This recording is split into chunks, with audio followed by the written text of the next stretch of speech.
Welcome to ഉഷാസ് കുട്ടി ലോകം. അപ്പോൾ ഇന്ന് ഞാൻ ഒരു വൈകുണ്ഠാമൃതം എന്ന് പറയുന്ന ഒരു നാരായണീയം മഹാകുംഭ എന്നുള്ള ഒരു മഹോത്സവത്തിന് പങ്കെടുക്കാൻ പറ്റി. അപ്പോൾ അത് 5 ദിവസം ഒക്ടോബർ 5 തൊട്ട് തുടങ്ങിയേക്കണു. ബട്ട് അതിൻ്റെ കുറച്ച് കാര്യങ്ങളും പിന്നെ ഞാൻ വീക്ക്ലി പ്ലാനർ നമുക്ക് കിട്ടിയിട്ടുണ്ട്. സോ അതും ഇൻട്രൊഡ്യൂസ് ചെയ്യാമെന്ന് വിചാരിച്ചു. അപ്പോൾ അതിൻ്റെ കുറച്ച് ഭാഗങ്ങളാണ് ഞാൻ ഇന്ന് അറ്റൻഡ് ചെയ്ത. നമുക്ക് കേൾക്കാം. ഓക്കെ.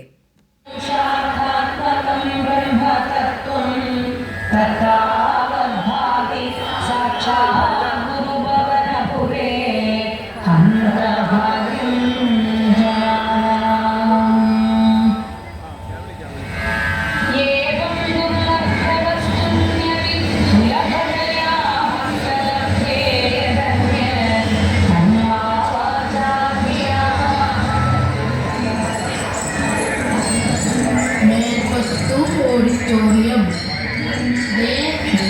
ഓഡിറ്റോറിയം ശരിക്കും രാജാവ് മാടമ്പിയായിരിക്കും.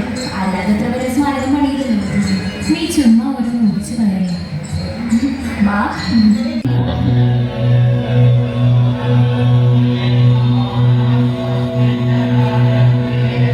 ശ്രേഷ്ഠനായ ശിഷ്യനാണെന്ന് അദ്ദേഹം മനസ്സിലാക്കി.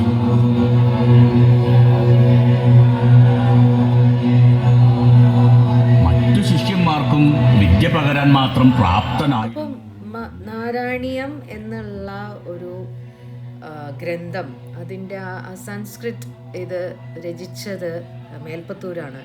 അപ്പോൾ മേൽപ്പത്തൂരിനെ ഭട്ടതിരിപ്പാട് എങ്ങനെയാണ് അതിലേക്ക് വന്നത്, അതിൻ്റെ ഫുൾ സ്റ്റോറി ആയിട്ട് ഇങ്ങനെ കാണിച്ചു തരുന്നു. നല്ല രസമായിരുന്നു ശരിക്കും പറയാൻ. എനിക്ക് ഭയങ്കര ഇഷ്ടമായി. സോ കുറച്ച് ഭാഗങ്ങളൂടെ കാണാം. ജ്ഞാനവും ഭക്തിയും തന്റെ ശിഷ്യനിൽ അച്യുതപിഷാരടി ദർശിച്ചു. അപ്പൊ ഇവിടെ എങ്ങനെയാന്ന് വെച്ചാ ഈ മേൽപ്പത്തൂർ അദ്ദേഹത്തിന് ഇങ്ങനെ ഒരു ഭയങ്കര തളർന്ന ഒരു സിറ്റുവേഷൻ വന്നപ്പോൾ മത്സ്യം തൊട്ട് എഴുതണം എന്ന് പറഞ്ഞു. സോ മത്സ്യം തൊട്ട് എഴുതാന്ന് പറഞ്ഞാൽ നമ്മുടെ ഒരു എന്താ പറയുക, അവതാരത്തിനെ ബേസ് ചെയ്തിട്ടാണ്. സോ അങ്ങനെ അവതാരം ഓരോ സ്മോൾ ഘട്ടമായിട്ടാണ് ഈ നാരായണീയം രചിച്ചത്. അപ്പോൾ അതിനെക്കുറിച്ചിട്ടുള്ള കാര്യങ്ങൾ അപ്പോൾ ശരിക്കും അങ്ങനെ വിചാരിച്ചു എന്ന് പറഞ്ഞപ്പോൾ കണ്ടതാണ് കൃഷ്ണൻ മുന്നിൽ പ്രത്യക്ഷപ്പെട്ട് ഓടിപ്പോണത് കണ്ടില്ലേ നിങ്ങൾ. പിന്നെ കുറേ ആൾക്കാർ കൂടിയിട്ട് അതിൻ്റെ ആ ഒരു നറേഷൻ പറയാണ് പിള്ളേരോട്. അപ്പം അതും കുറച്ച് നമുക്ക് കേൾക്കാം. അതിപ്പോ നിങ്ങളിപ്പോ കാണുന്ന ആളും ആഘോഷവും അലങ്കാരവും ഒക്കെ നിറഞ്ഞ ഗുരുവായൂരല്ല, നൂറ്റാണ്ടുകൾക്ക് മുമ്പുള്ള പഴയ ഗുരുവായൂര്.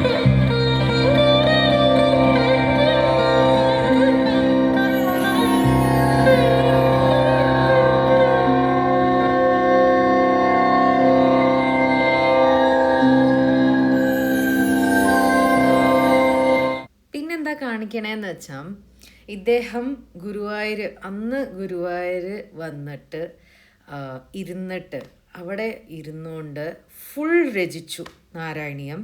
രചിക്കുക മാത്രമല്ല, ഫൈനൽ ഇതെല്ലാം കഴിഞ്ഞപ്പോൾ സാക്ഷാൽ ഗുരുവായൂരപ്പൻ തന്നെ പ്രത്യക്ഷപ്പെട്ടു എന്നുള്ളതാണ്. അപ്പോൾ ഇതൊക്കെയാണ് അതിൻ്റെ സ്റ്റോറികൾ. പക്ഷെ ഭയങ്കര ബ്യൂട്ടിഫുള്ളായിട്ട് അത് പോർട്രേ ചെയ്തിട്ടുണ്ട് ആൻഡ് അത് ഫിലിം ചെയ്തിട്ടുണ്ട്. സോ അതാണ് ഇനി വന്ന പോർഷൻസൊക്കെ.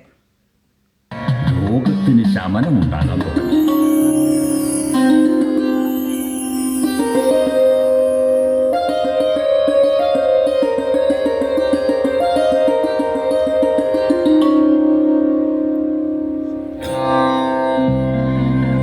അദ്ദേഹത്തിന്റെ മനസ്സിൽ ഉണ്ണിക്കണ്ണൻ എപ്പോഴും ഓടിക്കളിക്കുന്നുണ്ടായിരുന്നു.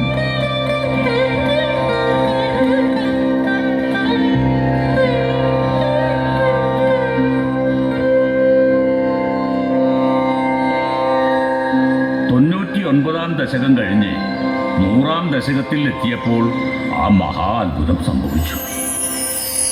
ഒരു ശാസ്ത്രത്തിലും അംഗീകരിക്കാൻ പറ്റാത്ത മഹാ അത്ഭുതം.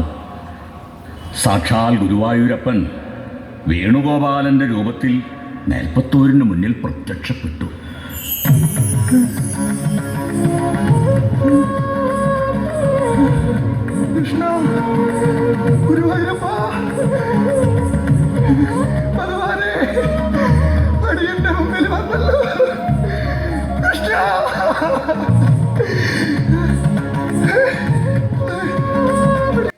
അപ്പോൾ കൃഷ്ണൻ പ്രത്യക്ഷപ്പെട്ടപ്പോൾ അദ്ദേഹത്തിൻ്റെ എല്ലാം മാറി, ലൈക്ക് എല്ലാം നോർമലായി. സോ അതൊരു ഭയങ്കര ഒരു ലൈക്ക് 100ാമത്തെ ദശകം എഴുതി കഴിഞ്ഞപ്പോൾ എന്താ പറയണ്ടേന്നറിയില്ല.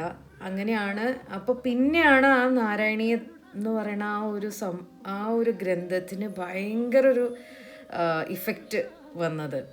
അപ്പം അതിൻ്റെ ഒരു ശരിക്കും പറയാൻ വെച്ചാൽ ഇന്ന് വേൾഡ് മെൻ്റൽ ഹെൽത്ത് ഡേ ആണേനും അപ്പോൾ അതിനെയും ബേസ് ചെയ്ത് ഇതൊരു വേൾഡ് പീസിന് വേണ്ടിയിട്ടായിരുന്നു ഈ ഒരു യജ്ഞം. അത് നല്ല രീതിയിലാണ് അവർ ഓർഗനൈസ് ചെയ്തതും കാര്യങ്ങളൊക്കെ. സോ ഐ തോട്ട് ഇതിവിടെ ഷെയർ ചെയ്യാം എന്ന് വിചാരിച്ചു. So let's see the rest of it. രമ്യം പരമസുഖരസാസ്വാദരോമാഞ്ചിതാംഗൈഃ ആഭീതം സുന്ദരീമണ്ഡലൈശ്ച നീലാഭം കുഞ്ചിതാഗ്രം ഘനമമലതസംയതം ചാരുഭംഗ്യാ രത്നോത്തം സാഭിരാമം ലയിതമുദയഛത്രകൈർജാലൈഃ. അത് കഴിഞ്ഞ് പിന്നെ അവിടെ സൈഡിലൊരു കൃഷ്ണൻ്റെ ഒരു ഇത് വെച്ചിട്ടുണ്ടായിരുന്നു. അവർ പൂജയൊക്കെ ചെയ്യുന്നുണ്ടായിരുന്നു. അപ്പോൾ അതൊക്കെ തൊഴുതു. അത് കഴിഞ്ഞിട്ട് ആക്ച്വലി കൃഷ്ണൻ്റെ രൂപത്തിലൊക്കെ ആക്ട് ചെയ്തിട്ട് ഇങ്ങനെ ഓടിക്കളിച്ചു അതിൽ കൂടെ. And it was so fun actually. നല്ല രസമായിരുന്നു. കൃഷ്ണൻ എന്നിട്ട് അവിടെ ആടിയിട്ട് പുറത്തേക്ക് പോയി. അങ്ങനെയാണത് ആ ഒരു ഇത് എൻഡ് ചെയ്തത്. ആൻഡ് അങ്ങനെയാണ് ആ ഒരു വേദി ഉണ്ടായത്. ആൻഡ് ഓഫ് കോഴ്സ് പിന്നെയാണ് ഈ മീറ്റിംഗ് ഒക്കെ ഉണ്ടായത്. ഞാൻ കുറച്ച് വീഡിയോ ഒക്കെ എടുത്തായിരുന്നു. കുറേ ആൾക്കാർ വന്നായിരുന്നു, അനവധി ആൾക്കാർ. എന്ന് വെച്ചാൽ ഇത് ശരിക്കും ഫൈനൽ ഡേ ആയ കാരണം ഐ തിങ്ക് കേരളം മാത്രമല്ല പുറമേ നിന്നുള്ളത് ആൾക്കാരും വന്നായിരുന്നു. സോ ഞങ്ങളിത് സെൽഫി എടുത്തു. പിന്നെ നമ്മൾ അൺബോക്സിങ് ചെയ്യാണ്. ഇപ്പോൾ നോട്ട് പാഡ് വന്നായിരുന്നു. വീക്ക്ലി പ്ലാനർ നോട്ട് പാഡാണ്. ഞാനത് അൺബോക്സ് ചെയ്യാണ്, നിങ്ങളുടെ മുന്നിൽ വെച്ച് അൺബോക്സ് ചെയ്യാണ്. And it came today. Actually ഇത് A5 സൈസാണ്. A5 സൈസിൽ ഒരു പ്ലാനറാണ്. ഒരു ചെറിയ വീക്ക്ലി പ്ലാനർ പോലെയാണ്. നിങ്ങൾക്കത് സ്റ്റിക്കി നോട്ടല്ല, പക്ഷേ സ്റ്റിക്ക് പോലെയാണ്. അത് ലൈക്ക് ടെയർ ചെയ്യാം. ഈച്ച് വീക്കിലുള്ള ഈച്ച് ഡേ എന്തൊക്കെയാണ് ചെയ്യേണ്ടതെന്നുള്ളത് നിങ്ങൾക്ക് ഓർഗനൈസ് ചെയ്യാം. അപ്പോൾ ഇത്രയേ ഉള്ളൂ. Thank you for joining me into this കുട്ടി വീഡിയോ.